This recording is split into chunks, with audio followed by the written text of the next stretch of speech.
Great rewards don't wait, so why should you? Through the Invigor Book and Buy Grower program, you could earn a $30 per bag rebate when you book all of your Invigor hybrid canola by November 14th. Talk to your retailer. Terms and conditions apply. It's time for RealAg Radio on Rural Radio Channel 147 on Sirius XM.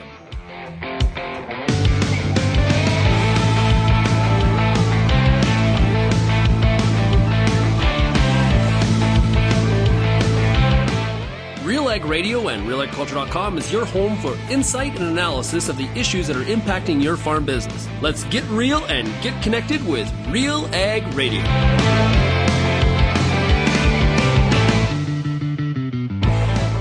Welcome to RealAg Radio here on Rural Radio 147, Sirius XM. Shaun Haney, your host here on this Wednesday midweek edition of the show. Thanks so much, everybody, for making RealAg Radio and Rural Radio 147 a big part of your workday. Of course, as always, a big shout out as well to everybody listening out there on the RealAg Radio podcast. And stay tuned today for a bonus segment where we'll cover the top ag news stories of the day as well in the bonus portion of the podcast. If you're listening on Rural Radio, you can still download the podcast forward to the end.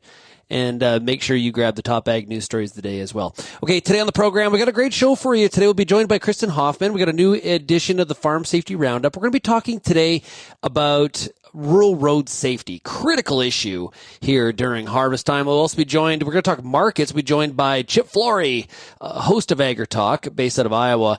Chip and I are going to break down this corn market a little bit, try to provide a little bit more clarity on what's at work. Where are all these acres coming from that USDA is talking about? How come the yield projection was like a record in August, and now one of the analysts that he has chatted with actually has it like with a 17 handle, which is unbelievable. So we're going to talk to Chip about that. We're also going to be joined today by Eric Bienvenue, who is the president and CEO of Canada Beef, talking about how some of the things that Canada Beef are doing to spread the good word about Canadian beef around the world. If you have any feedback on today's program, you can send me an email, shaney@realagriculture.com. You can also call the RealAg feedback line, 855-776-6147. And make sure you go to realagriculture.com. If you missed today's CAPI Real Agriculture webinar, it was fantastic. We had a great discussion with David Coletto of Advocates Data, talking about, what do Canadians want out of this sitting of Parliament, and what do they not want? What are some of the main issues driving Canadians right now? There's some interesting nuggets there of how things have changed since the election in the spring. And also a little bit of perspective on, he's done some research in terms of the challenges that government have to get their message out to Canadians. I think that's a issue for a lot of governments around the world. So check that out at realagriculture.com and on our YouTube channel. Let's take a break. When we come back, we're going to get going on the markets with Chip Flory of Agritalk right after this.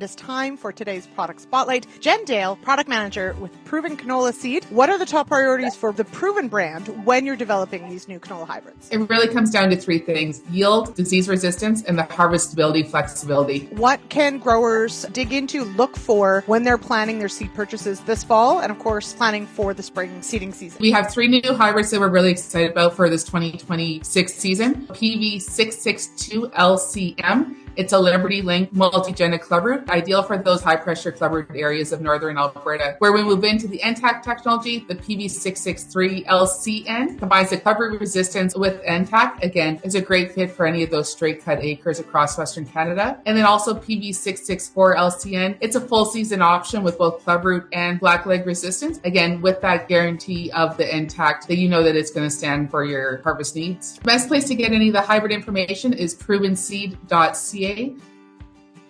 Soil health is under pressure, but real solutions start below the surface.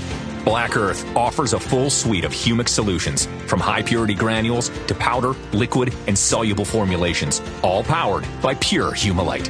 Formulated for performance, backed by consistency, trusted by growers worldwide from one of the world's rarest reserves. Grow stronger with the power of Black Earth Humulite. Learn more from Mine to Market at blackearth.com.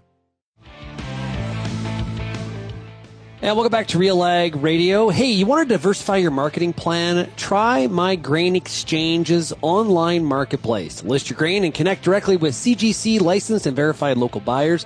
And right now, farmers pay no seller fees on sales before October 31st. Go to mygrainexchange.com. More buyers, more bids, more ways to sell your grain. Speaking of markets and selling your grain, let's talk markets here today on RealAg Radio. We're joined right now by Chip Flory, host of AgriTalk. Hey, Chip, how are we doing? I'm doing good, Haney. How about you, man? I'm doing pretty good. Minor setback for my Arizona State Sun Devils against Mississippi State a week ago. We rebounded versus Texas State. Iowa State is just undefeated, straight ahead. Well, yeah, and thankful that we've got a break coming up this weekend. And hey, that Mississippi State game, how do you even prepare for that? I don't know. For that noise. Cowbells are just. I've got some friends that are Dogs fans. Yeah. And it's just unfair. It's unfair to do that. Tell me you're in ag school without telling me you're in ag school. It's those bloody cowbells those Bulldog fans are rolling with. Let me tell you. Unbelievable. Hey, just a heads up. I'm going to be in Ames for ASU versus the Cyclones coming up at the end of beginning of November. Beginning of November. Yeah. Look out. You're starting to bite into my hunting seasons, but I might have to see if I can do that. Good stuff. Well, hey, Chip, let's talk markets here. Late last week, USDA revised the corn acre up. I guess I know we've been kind of going back and forth with text. Where are these corn acres coming from? There are some analysts believe that there was some double counting that happened on these acres, similar to what we saw in 2019 with some phantom acres because of prevent plant acres in the east. And then growers came back and planted a forage crop of corn. And so maybe those acres got counted twice. I don't think you can do it on enough to get us up to 98.7 million planted corn acres. That's a big number, and so much of the increase was not in the Eastern Belt. It was in North Dakota, South Dakota, Minnesota, and when you go back to the August crop production report, the increase in acres came in Kansas, Nebraska, South Dakota, and you know what? I got to include Iowa in the September acreage adjustment. It's in areas where if the certification process should catch it. So I get it that you want to doubt the 98.7. And if that is the case, then we're not going to see 90 million acres harvested. We'll see something closer to 89 million acres harvested. If there was some double counting, they'll just give us a lower harvested acreage percentage. But that's something that we're going to have to wait on. That'll be in the January annual production summary, or even the September 1, 2026 grain stocks report. We might have to wait that long to get a final number on it, Shaun. Well, with that comes opportunity, right? Depending on which side of the trade you're on. And, it's just interesting. Like, in August, it's all like, where are the acres going to be? Where's the yield? Mainly a lot of attention to yield leading into, of course, the Pro Farmer Crop Tour.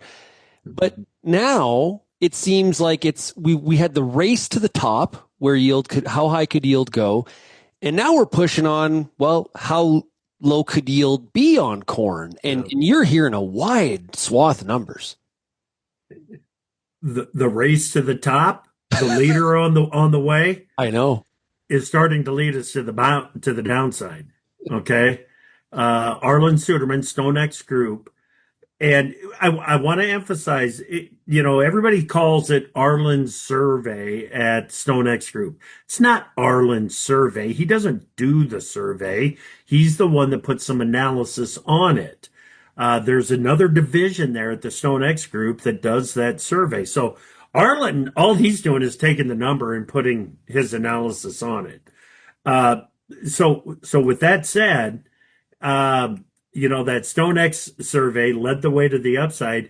And I had Arlen on the show yesterday, and I asked him. I said, "Okay, so I'm a little hesitant to ask you, but I'll ask you, what's the downside risk on the corn yield?" And he went right to 178, which is just below last year's 179.3. Wow. So he sees quite a bit of downside risk on this corn number going forward. Led by dry, hot weather, like rust. What's driving that Rust. number? Okay. Yeah, it's a combination of things, but when you get into the Western Belt and the big yield bites that are happening in Iowa, you got to go to the southern rust being the primary issue. But there's also northern corn leaf blight. There was also some tar spot. There was also gray leaf spot. It was just a disease ripe year for this corn crop in the middle of the country. I was just listening to your PM show for Agritalk. Great job as usual. And you brought up something in there that honestly I think is maybe not being discussed enough, and that's storage. If we're going to have this much corn, yeah, and it's the thing is that I guess it's where are we going to put it all? If it is reality, where's it going? Yeah, I don't know. I don't know. And the thing is, we started talking about this on Crop Tour, and the big reason, I'll admit, you take a look at that balance sheet and you think, geez, man, oh man, 16.8 billion bushels. That's a big corn crop. Well, yeah, it is. It's 2 billion bushels more than what we had a year ago, billion and a half more than what we had 2 years ago, and everything. Yeah, when you take what's left over from last year and combine it with this year, 18.165 billion bushels of corn. Where in the heck do you put it all? And that's why I think this basis market is really going to be in trouble once bushels start moving into commercial storage. I got a note after the show this afternoon from a producer in Northeast Iowa. He went ahead and made a sale of those priority bushels because he made a phone call to the elevator, and the elevator said, "Listen, if you don't take some space now, the space may not be available later." Yeah, you know what? That's the reality. That's a really good point. Being proactive on it. If you do need to sell some bushels in the fall, maybe that's lack of storage, maybe that's cash flow, whatever's driving you in that direction. Be proactive about it, and don't be shocked if you're making that call when in October and being like, "Hey, I would like to sell some corn." Yeah. Maybe not. Yeah, we're all full. Yeah. Another listener from this afternoon sent me a message about if you're looking at what is happening at the ethanol plants across the upper Midwest, the ethanol plants are acting like they've got enough corn to take them to the end of November, maybe the end of the year. Wow. When you look at their basis bids. Now, could that be because we've got more old crop stocks out there than the 1.325 that USDA has estimated? Or is it that the ethanol plants have just decided, look at this big crop that's coming, we're just going to sit back and wait? I'm not sure. But ethanol plants are acting like they've either got plenty of coverage for the rest of the year, or they're more than happy to sit back and wait. What's it related to the corn market? Is there a thread that's not being talked about enough when we're looking at this market in this year's crop? Yeah, cash flow issues are without a doubt a major concern, right? Mm. Well, what happens to our cash flow if this corn market starts going up? Our cash flow goes down. Hold. Our crop insurance premium is going down.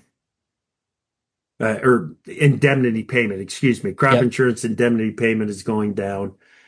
The ALC/PLC payment that you might get in October of next year on the 25 crop, it's going down. Basically, every penny that goes up right now, you're losing two. Oh, that's fascinating. Yeah, that's a screwed up situation to be in, isn't it? But that's where we're at. And if this was happening after October, we wouldn't worry about it. We'd be saying, let's go forward. But if this market decides that it's going to chop around until we get to October 1 and then rally through October. We're going it's going to be a topic of conversation that our cash flow and our revenue is actually going down as the market is going up. Yeah, I don't care if where you're farming. I think there's farmers also trying to sort out the 26 questions, right? In terms of, the USDA has got some forecasts. Some of the provinces in Canada have some forecasts on 26 margins, and Chip, they don't look very healthy. It's except, I've been telling audiences that, and it really gets bad in the South. Like if you get into the Southeastern Conference, if you want to organize the U.S. that way, it's not great. It is bad. Oh yeah. Yeah. There's no question about it. The amount of financial stress that is developing out there, I think is significant. And if the markets continue down the path that they're on right now, and it's nice that we've got some strength in the markets today. We'll see how things play out here. But if things continue down the path into 26 on those margins like you're talking about, yeah, the stress is going to only intensify going forward. Is there too much weight being put on some sort of China deal? We're at the back end of this week. We're going to see President Xi and President Trump talk on the phone. TikTok seems to be taking up a lot of the oxygen on that talk, but Bessent was talking about they're making progress on a potential trade deal. Is that kind of the gateway to giving this market a lift, or are there other things we should be watching? What's your those trade talks are so important for two reasons, I think. 1.685 billion bushel bean export estimate on the new crop is terrible. That is a number. Yeah, we were at 1.875, so we're losing almost 200 million bushels of demand. And there are some that are saying that we need to take another 200 million off of that. The other thing is when it comes to fertilizer production in China, everything that is happening and the conversations that are taking place have convinced China to basically shut down fertilizer trade with the U.S. And with the way fertilizer prices are right now and taking a bite out of those margins for 2026, any relief that we could get on that front would be well accepted. And I don't think that is happening until we get a deal done with China on trade. Late Tuesday, we heard from EPA their decision on adjusting the RVOs as it applies to small. I don't know what they're saying. I read it. I'll be honest with you, Chip. I read it, and I was trying to understand what it said. And well, it's because it says something and then it takes it away just like that. Okay, I see what you mean. Because it's saying, listen, okay, hey, we're going to look at reallocating 100% of those SREs out into 26 and 27. 100%. That's one of the things we're thinking about. Yep. Or 50. Or we might just do 50. Okay? Or we might not do anything. So why put out the statement? I don't know. Okay. I don't know. It's fair enough. The commodity groups were trying to put a positive spin on it. But I'm not too. This could turn out really good if they reallocate 100% of it, Shaun. That's a good deal. That's what we need. Yep. But if they decide to go with a zero reallocation on those SREs, it'll be a punch in the gut. That's bad. And for people in our audience that are listening to Agritalk regularly, where I'm up here every Friday with Chip and Jim. We've talked about how Lee Zeldin, EPA administrator, has been very farmer friendly, which is not his modus operandi based on his history. Right. Going at zero would be a reversal from the past trend. Yes, it would. It definitely would. And I think now talking to people in the industry, they expect that it will be either a 50 or 100. So since the zero is out there as an option, I would guess that it's going to be 50. Okay. On the reallocation, just reasoning. there. Good news, bad news sandwich. Yeah. Well, yeah. Hey, Chip, thanks a lot for joining us here today. Really appreciate it. I encourage everybody to check out Agritalk. Chip does a great job covering everything that's going on in the world of agriculture, AM and a PM show. Chip, thanks a lot. You bet, Shaun. Thanks, buddy. Great stuff. We'll be right back on RealAg Radio right after this. Maizex Seeds is 100% focused on Canadian farmers because Canadian agriculture deserves a national seed company rooted right here at home. Known for high-performance grain, silage, and grazing corn, Maizex is now bringing soybeans. And, new for 2026, Maizex canola to farmers in Western Canada. Maizex is committed to helping you get more from every acre, field by field. Crush it with Maizex by visiting maizex.com today to connect with your local Maizex Seeds representative. The Canola School on RealAgriculture.com is a video series that showcases the latest in canola research and production agronomy. Learn from some of the best at your own pace through quick and timely producer-focused videos available on our YouTube channel. The Canola School on RealAgriculture.com is the quickest way to keep up to date on all the latest in canola production. Boost your canola IQ with the Canola School, brought to you by BASF, and visit canolaschool.com. Built on over 100 years of seed innovation and unwavering commitment to farmers, Pioneer 100 Series canola hybrids deliver a step change in yield performance and agronomic traits. This isn't just better canola, it's different canola. Pioneer 100 Series. Contact your local Pioneer sales representative or visit pioneer.com/100 series to learn more today.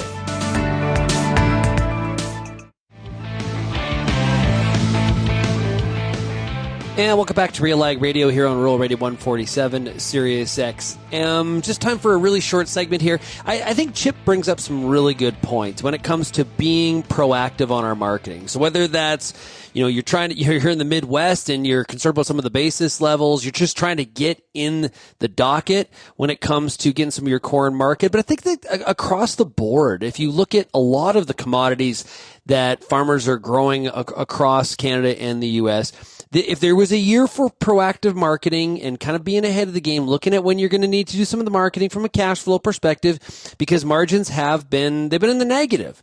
And so depending on what that balance sheet looks like, you're going to want to have to make the decisions. You're going to want to make the smart decision for your operation. Now that's going to be different for everybody, but because, especially in the U.S., because of some of these challenges on storage levels and some of the buildup of all this corn based on what the yield could be, I think Chip had some really good advice there. It kind of rolls a little bit into the canola situation. Canola yields are coming in average. Some are even saying above average across Western Canada. And with some of the tariff issues, actually, there's probably some common threads there as well. If you do anticipate needing to do some fall marketing, you best be on that here sooner than later. Just one thought for you to consider. And if you got storage and you can hold out, well, then do that. That's an opportunity for you to take advantage of some of those carrying costs for sure. Okay, when we come back on RealAg Radio, we're going to dive into what some of the things Canada Beef is up to around the world trying to market Canadian beef. You're listening to RealAg Radio, Rural Radio 147, Sirius XM. At Proven Seed, we know that farming in Western Canada doesn't just teach us, it shapes us. Here we face challenges with resilience, innovation, and grit born from decades of experience. We battle the conditions again and again because growing crops here isn't just what we do, it's who we are. We're raised to adapt just like you, with varieties grown specifically for your local conditions. Visit provenseed.ca/raised to adapt to hear our story. Whether you're running a farm operation, in a career within an organization, starting your own business, looking for your dream job, operating a company in agri-food, or want to hone your overall life skills, this conference is for you. Celebrating over 10 years of bringing women in ag and food together, join the Advancing Women Conference in Niagara Falls on November 23rd, 24th, and 25th. Visit advancingwomenconference.ca for more information and to register.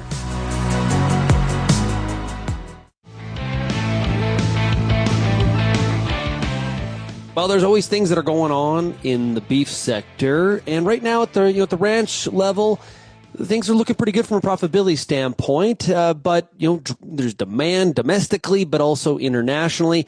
That is a big driver of all of that, of course. Joining us to chat about what's going on globally in the beef industry as it relates back to Canada is Eric Bienvenue, who is the president and CEO of Canada Beef. Eric, how are we doing? Very good. How are you, Shaun? I'm doing good. We just probably showed how my French is. Not very good. I think you're doing very, very good. Okay. So, hey, Eric, let's start off here because I just want to make sure it's clear for a lot of our listeners because there's different organizations doing different things and there is some crossover sometimes in some of the lanes, but I want to make it clear here. What does Canada Beef do? Well, Canada Beef is essentially a marketing agency. So our goal is to create value for our producers in Canada in enhancing demand, enhancing awareness, but as well working with our stakeholders to develop markets around the world. And as I would add as well to work on domestically and maintaining and enhancing our demand here. And so what are some of the ways that you go about doing that? What is that like on a Tuesday or Wednesday morning? What are you and your staff, what are you taking action on?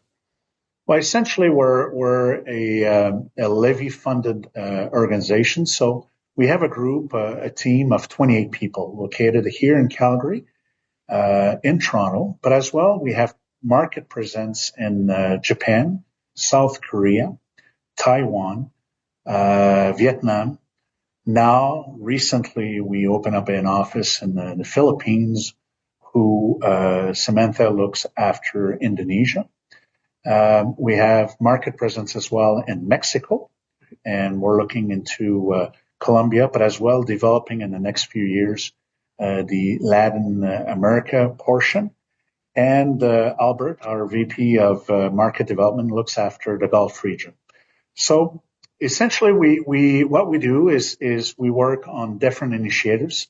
Goes with seminars, customer awareness, samplings, social media, all marketing initiatives that would not only present our Canadian industry abroad, but as well in trying to enhance consumers and future consumers to buy and consume more of our great Canadian beef. Canada export more than 50% of its production. 92.1% is sold in 4 markets. So USA, 72% is exported to the US. We export as well to Mexico, to South Korea, and Southeast Asia. All those markets, except of Japan, have seen tremendous growth in the past few months and this past year, with the exception of Japan. Japan is our second largest exporting market, and we're seeing a maturity in the market. And because of the devaluation of the yen currency, it makes it a little bit harder for us to maintain our market share. However, our export has increased in value over the past 6 months to almost 8%. And we are aiming and developing and marketing in other markets in the near future. As you're talking about the way you go about this or the structure here, it's like trying to lead the horse to water, right? So you're not doing like, okay, Japan, you're going to buy X amount. You're promotion, handling probably some of the technicals on, the why. And then obviously there's Canadian exporters that step up to have those negotiations. You kind of set the table for them. Am I describing that right, Eric? Because I want to make sure I am. Well, you are. We're working very close to with our stakeholders. That is all the meat packers exporting to the 50 some markets in the world. And in collaboration with, the association you've talked about at the beginning, so CCA on the trade issues, on CMC, on some other advocacy aspect. Our goal is not to advocate or to work on trade-related issues, but more so in marketing and enhancing the brand awareness that is on the beef side, and as well finding new markets and new ways in increasing our demand. Obviously, as you know, Shaun, and been privileged to listen to you every week, the world has changed since January. We have been so dependent on one market. Indeed, we are a North American market. However, it is important for our sustainability to not only have the maximum doors to be able to increase the value for our producers, but as well to rely maybe less on exclusively on one market. As I said, 72% of our export is to the U.S.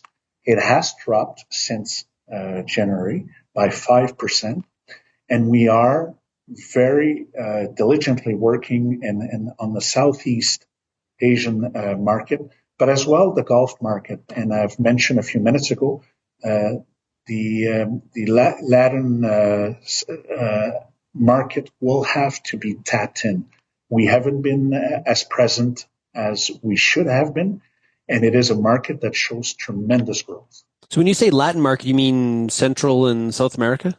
No, Mexico and Colombia, we have a great presence, but I'm thinking of and I'm talking about Chile, okay, Peru, Uruguay, Guatemala. So all that southern part of the South America, we have done some market initiatives and marketing promotions, but we will be more present in the next 18, 24 months, not only there, but as well, as I said, in the Gulf region.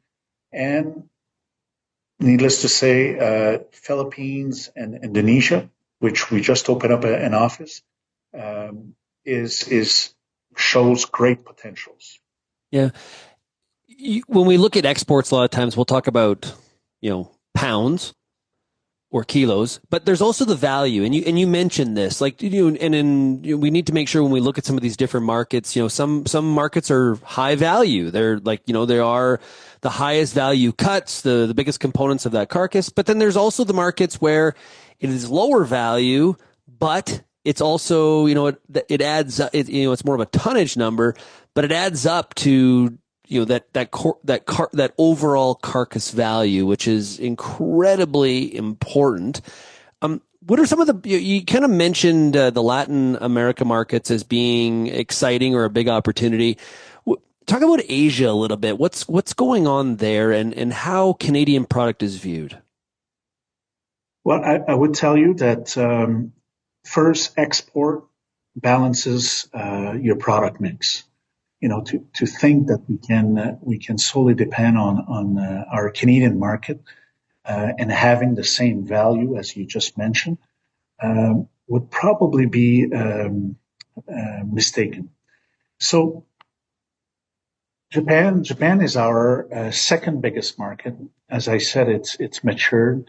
It brings home this year, compared to last year, about $8.78 per kg versus $8.22. The country is facing different challenges on the economics, on the currency variation, but as well looking at some maturity, aging population. And our goal there is to maintain our position, to maintain our market share. We sell about 10% of all of our volume to Japan, and our goal is to maintain it to 10%. South Korea shows great potential. We are in disadvantage with the U.S. The U.S. has zero tariff. And one of the things that I would tell you is since Trump or the new government took power, they go at a speed to have new trade agreements that is unreal, and it kind of put Canada in a disadvantage. So for Korea, we are in a trade disadvantage with tariffs. In 2029, we're going to be playing in the same level as the U.S. Korea has shown tremendous increases. We've increased to by 2% our export to Korea, and I personally believe that we have a 6.9% market share of our export going to Korea. I think we can reach 10% easily. Vietnam, last year we've increased our sales to Vietnam. Taiwan, we see 43% increases this year so far. And again, it's working with our stakeholders, our meat packers. The Philippines is showing, as I said, tremendous potential on the value. We've increased it to $7.43 compared to $6.99 last year per kg. However, the GDP, the average age consumer, and the disposable income keeps increasing in the Philippines as well as Indonesia. China, one thing that I would say is we don't have access, as you know, since the past 4 years, but remains a very, very important market for Canada. And we are pressing with CCA and CMC to regain access. I know the canola business is facing tremendous challenges, but for our beef industry, it is a market that we want to regain and regain fast. Yeah. Is there a path there, or is that path sort of, I've often compared it to like there's a road.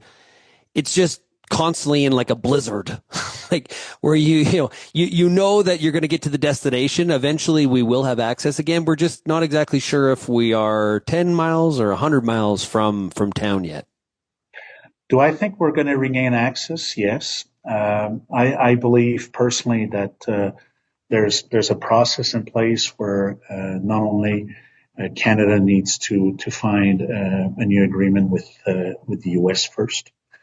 Second, there's going to be the COSMA renegotiation, and thirdly, I think there will be an opening for a new agreement with China. I don't think we can go against it. We can go without it. It's just a matter of finding a landing ground. We have to be a little bit more patient, I guess. But I think I see resolution in the near future. I've to finish up here, Eric, I've heard from other stakeholders this, in Canada and in the U.S. as well, this term, Trump speed, and especially on the trade file, where they are trying to move as fast as possible. Outcome yet to be determined, but they are trying to move faster. Is this a, you said that it put Canada kind of at a disadvantage.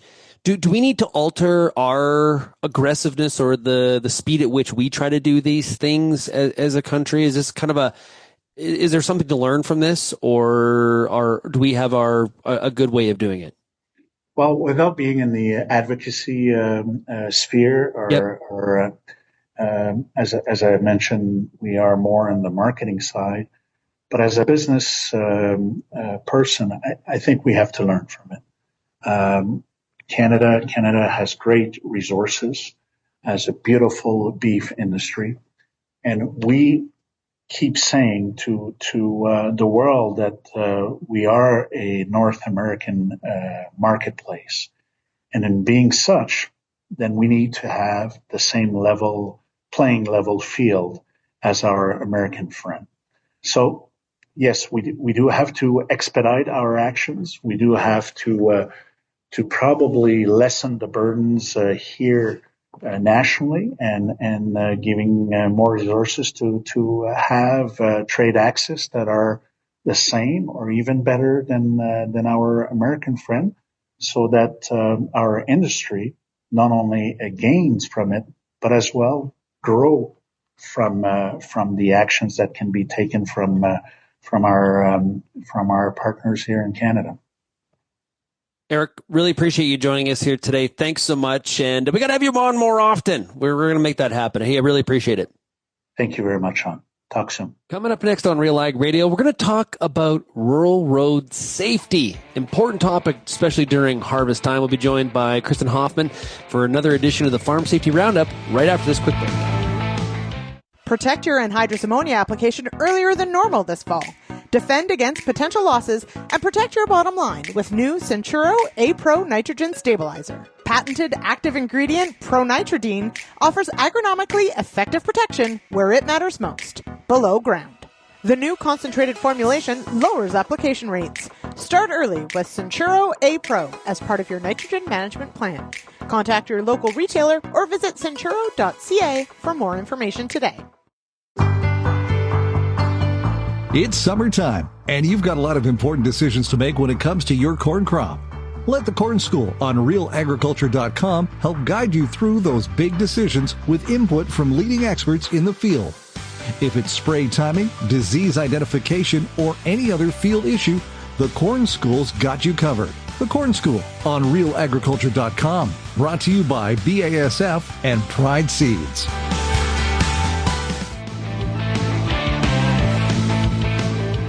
Welcome to another episode of the Farm Safety Roundup. You know, as harvest ramps up across Canada, rural roads become some of the most dangerous stretches in the country.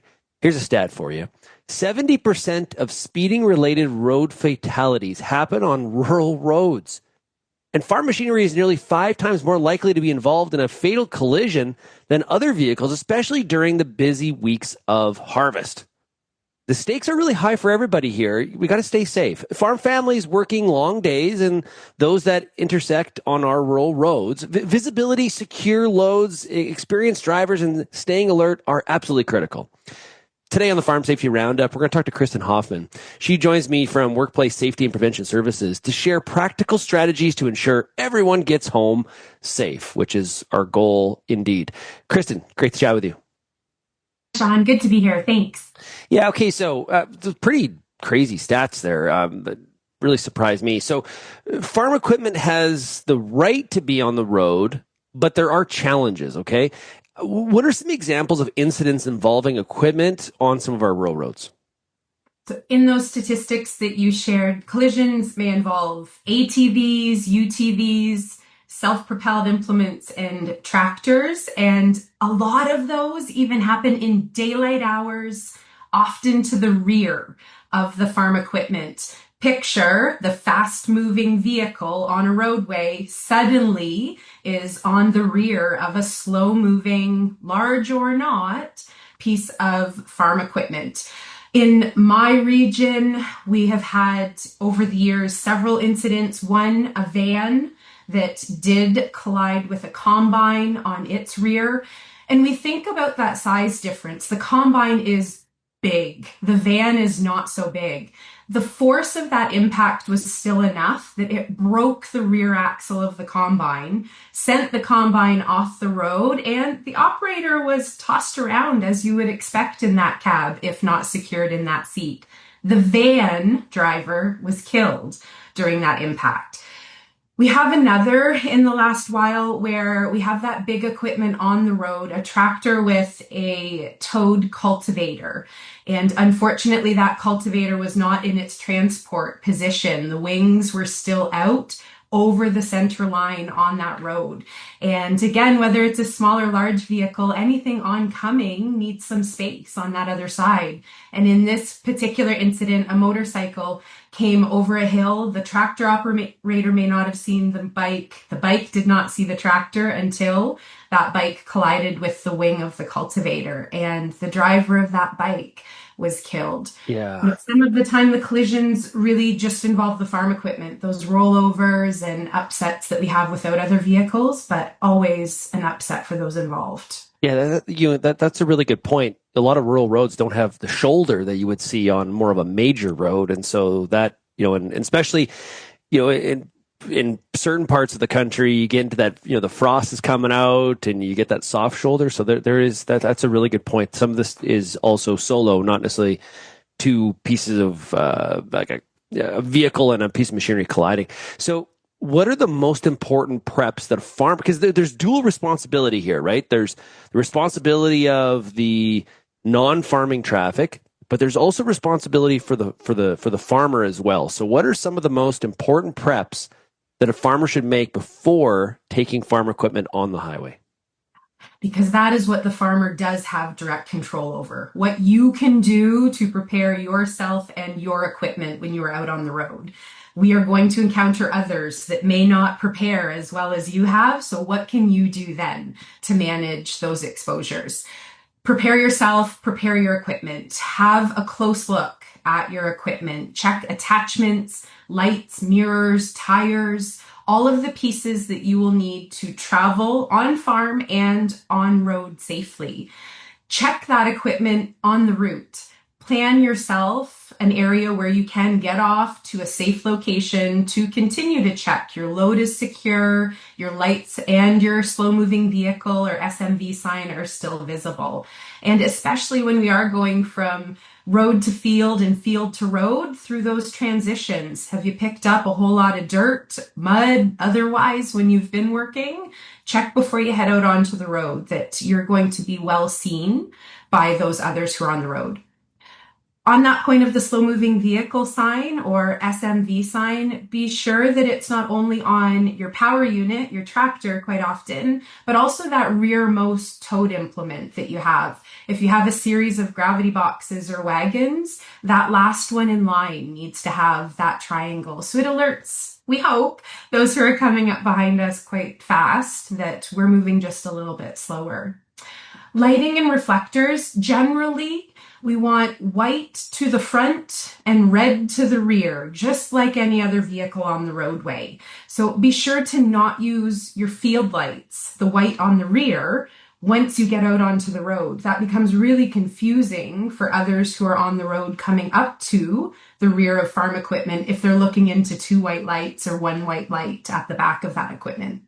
And generally, we expect to have lights on or in conditions when we are not visible about that 1/2 hour before sunset to 1/2 hour after sunrise, or if it's foggy, rainy, or snowy, light yourself up like Christmas decorations so that you are well seen when you're out on the road. Now, go ahead. Sorry, go ahead. I was just going to add, and check your capacity and equipment.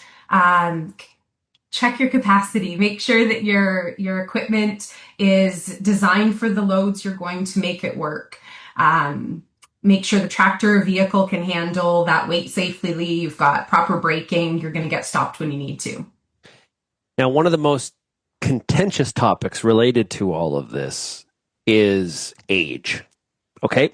So on private property, at least in most provinces, there's no legal age restrictions that changes once you hit a public road.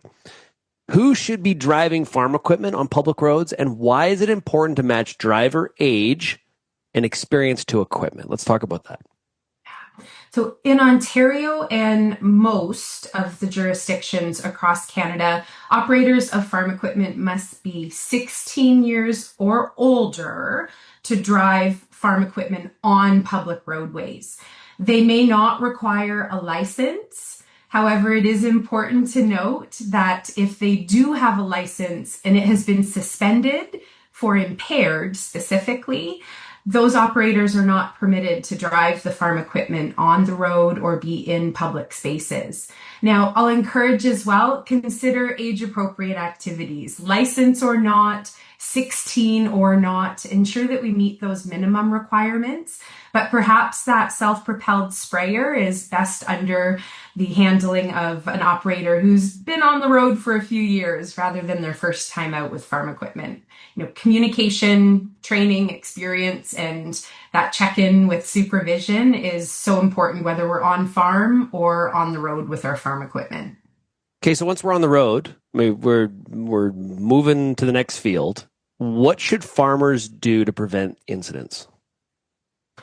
Follow the rules of the road. There are some exemptions, though generally rules such as stop signs, yielding right of way, like that oncoming lane, giving up half, lights, signals, apply to farm equipment just like they do other vehicles. Do consider as well some of the restrictions related to our high-speed farm equipment that we have now. Although your tractor may achieve 70 kilometers an hour, some rules of the road still restrict that slow-moving vehicle to 40 kilometers an hour. Consider those reasons why. We are sharing the road with others who are often smaller, lighter weight. That decrease in speed gives us a little greater control over the equipment. If you have equipment with a cab and rollover protective structure, even the bar, use the seatbelt. The two are designed to be used together, especially on road and slopes. Keep in mind that those collisions do often involve other vehicles. So it may not be that you roll over and require the seatbelt, but someone hits you and causes you to be thrown around in that cab. Be sure that you're secured in that seat, just as you would any other vehicle. No riders unless the equipment is designed for passengers, like your ATVs, side-by-sides, or other UTVs. Otherwise, generally, our farm equipment is intended for that one operator. And like any other vehicles, avoid distraction. Do keep in mind handheld devices. Those rules apply when we're in our tractor just as they would any other pieces of equipment. And beyond our handheld devices with GPS and other systems that we have in our equipment can take our eyes and mind off of the road. Be sure our focus with eyes and mind are on the road when we head out. Use proper signals and early. Protect yourself. Give yourself that bit of a buffer by letting others on the road around you know what your intention is. And as you mentioned, the challenge we have with shoulders, the infrastructure might not be perfect for our farm equipment. So plan your route. Check where you can get to and from with adequate space on all sides of your equipment. Do drive to the right of the road as much as you are able, but safely. Avoid that potential for a shear with the frost challenge, the weight of the equipment. Watch for traffic. Always expect the others are going to do the wrong thing, and be defensive in your driving. And one other thought is, if you are big, long, wide, it's those tough hours of day when there might be a little more traffic on the road, consider an escort or a pilot vehicle, someone to check that crest of a hill before you arrive at the top of that hill, those corners that might be a bit blind or tough for you to navigate. Something else that comes to mind is a lot of times when we're maybe training a new employee, or maybe it's some of the younger generation, we train them in the field how to operate the equipment, but we necessarily don't like, okay, when you go on the road, here's what you should do. We're just like, okay, well, go finish the field and then move to the next one. And we probably should spend a little bit more time on the on-road training component of that too, what to do and not to do as well. Absolutely. It is different than driving your car, truck, or bike on the road. Yeah. And a lot of it does become even more defensive than we would in some of our passenger vehicles. And for the more urban people or acreage owners that are listening to this, heedway, understand you're driving your vehicle around large equipment. The urban traffic or the non-farm agricultural traffic, they play a part here too. You should mention that as well. Okay, so with the long hours and really the harvest can just have a relentless pace. It's no secret many are running a little bit on empty from an energy perspective at certain times. So we got to stay safe there as well. How can farmers stay focused and prioritize safety when the demands are so high here at something like harvest time? Yeah, and this is to prepare yourself. You have spent so much effort and time to prepare your equipment, as we've been talking. You, as the operator, the farmer, prepare yourself. Rest, take those breaks when you can. A distracted or fatigued operator is an unsafe operator for themselves, your farm, as well as others on the road. Think about the simple things in life like hydration, nutrition. Take that few minutes to have the cup of coffee, the bottle of water, maybe even a sandwich, although you are working those really long hours. Take a minute to make a call home. Give yourself that opportunity to recharge. It's easy to say, but do your best to avoid that multitasking and thinking about the 100 other things that are happening during harvest when you are on the road. Keep your attention on that task. And, plan for what we hope does not occur, like an emergency on the road. Let others know where you are going to be. Have your phone with you, charged up, so that if you did need to make that call, you're able to do so. Have some idea of where you are, especially with some of our properties that are hundreds and thousands of acres. How would you navigate someone to you if there was an emergency? And to come back to the point made about the others who are sharing the rural roads with our farmers, as farmers, do your best to educate those others. In my community, we have posted signs in areas that are higher slow-moving vehicle traffic areas that educate people on what that orange and yellow sign on the rear end of those tractors might mean. Slow down, caution, farm equipment on road. Talk about that in your networks. Talk about it with the younger generation as well in schools. Let them know how important it is that everyone in the vehicle is mindful of the big and slow, but really hardworking farmers and equipment that we have on the road. Kristin, great discussion. Really appreciate you joining us here for this episode of the Farm Safety Roundup. Thanks so much, Shaun. That is Kristin Hoffman from Workplace Safety and Prevention Services. Really appreciate her discussing really a critical topic here and very, very timely given the harvest time of the year. For additional road safety resources, make sure you visit wsps.ca/farm safety. If you have any feedback on today's program, you can send me an email, shaney@realagriculture.com, or of course, you can always call the RealAg feedback line. That number is 855-776-6147. That's 855-776-6147. Thanks, everybody, for getting real and getting connected with RealAg Radio. We'll chat again tomorrow. Cheers, everybody.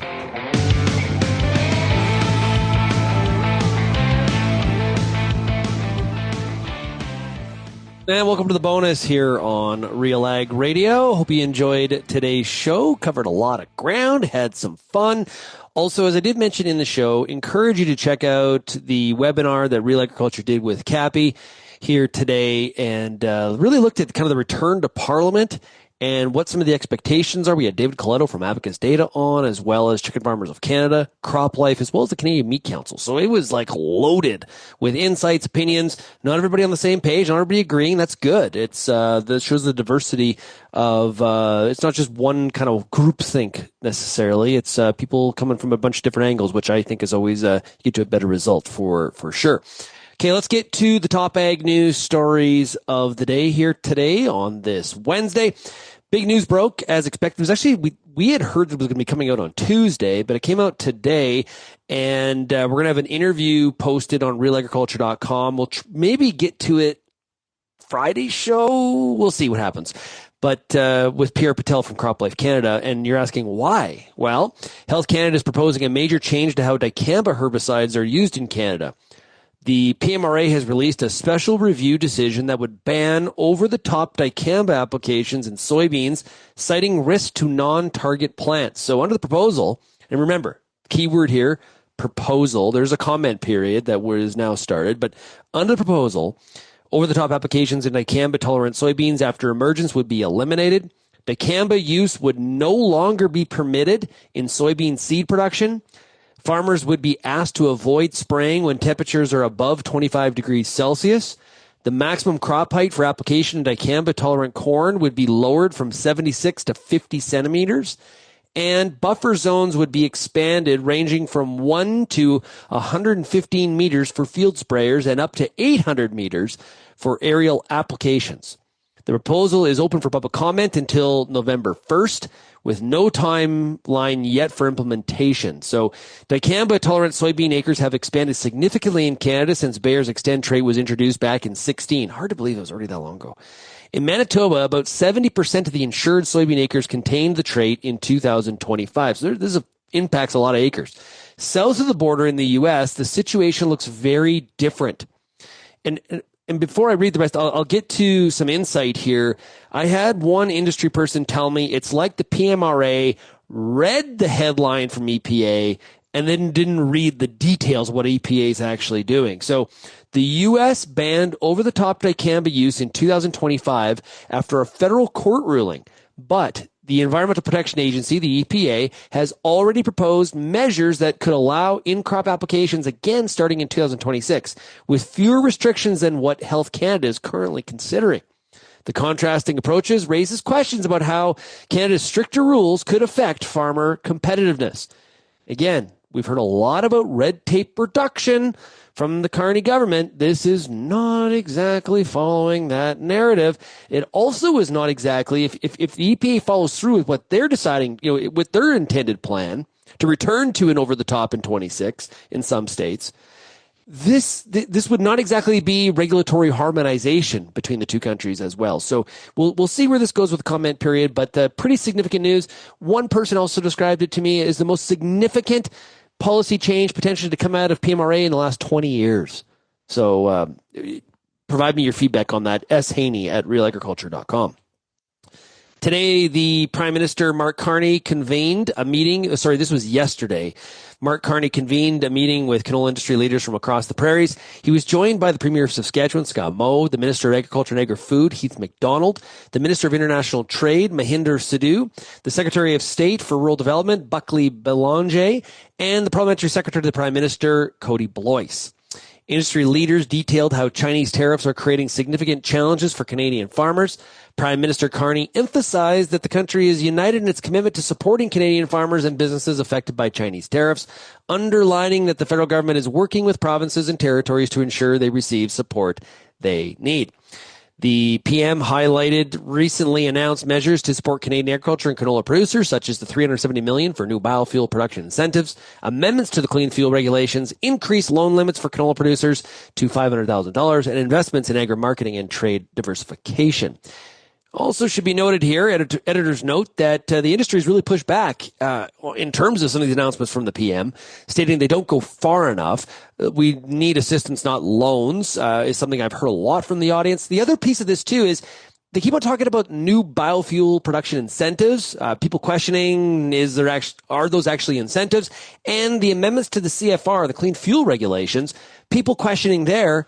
Okay, what are the details? What's happening? It does not sound like UCO is going to be banned, as Kelvin talked about on Friday's RealAg Radio show. So still a lot of questions about what exactly the government is announcing here. I did see Premier Scott Moe had mentioned I think it was a leader post in Saskatchewan saying that, it's not as simple as just removing those EV tariffs. So he's come around to that, as it seems to, as well. Of course, Premier Moe was on the ground in China there about 10 days ago. The Bank of Canada has cut its benchmark interest rate by 1/4 point today, lowering borrowing costs for the first time since March as U.S. tariffs continue to batter the Canadian economy. As widely expected, the bank's governing council voted to lower the policy rate to 2.5% from 2 3/4. This follows 3 consecutive rate decisions where the central bank remained on hold. The bank has been reluctant to ease monetary policy amid a trade war with the United States, given the possibility that U.S. tariffs and Canadian counter tariffs could push up consumer prices and reignite inflation. Tiff Macklin, who is the governor of the Bank of Canada, stated considerable uncertainty remains, but with a weaker economy and less upside risk to inflation, governing council judged that a reduction in the policy rate was appropriate to better balance the risk going forward. It's kind of like central bank day here in North America, as not only the Bank of Canada was making decisions on rates, so was the Federal Reserve. And the U.S. Federal Reserve has cut its benchmark interest rate by 1/4 point, the first move lower in 9 months. Officials say the decision reflects growing concern about a softening labor market, even as inflation remains a challenge.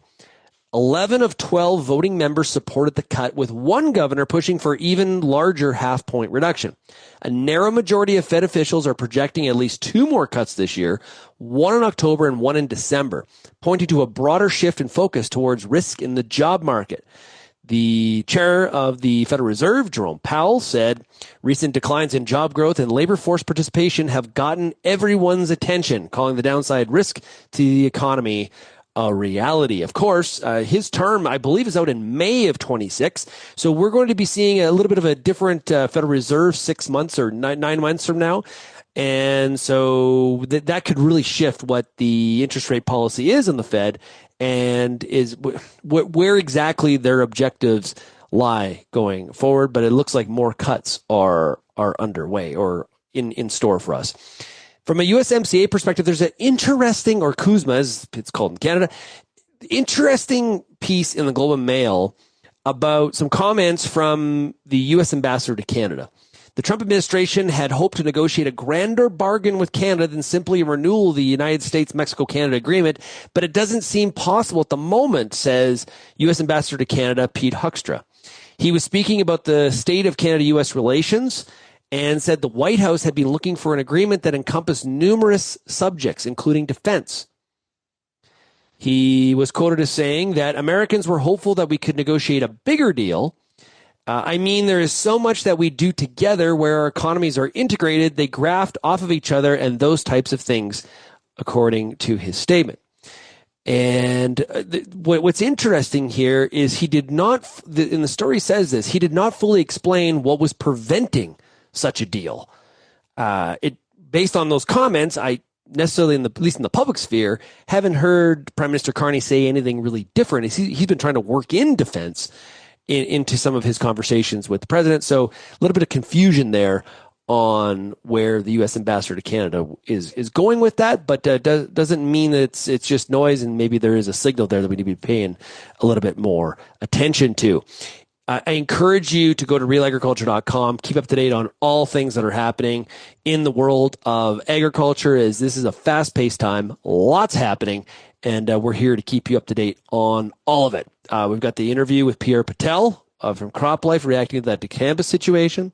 We're always following the canola tariff situation, and as well, a great interview with David Coletto from Abacus Data talking about what Canadians want to see out of this sitting of Parliament. That'll actually be tomorrow's question, the Farmer Rapid Fire, as well. What do farmers want to see out of this sitting of Parliament? Thanks, everybody, for getting real and getting connected with RealAg Radio, and we'll chat again tomorrow. Cheers, everybody.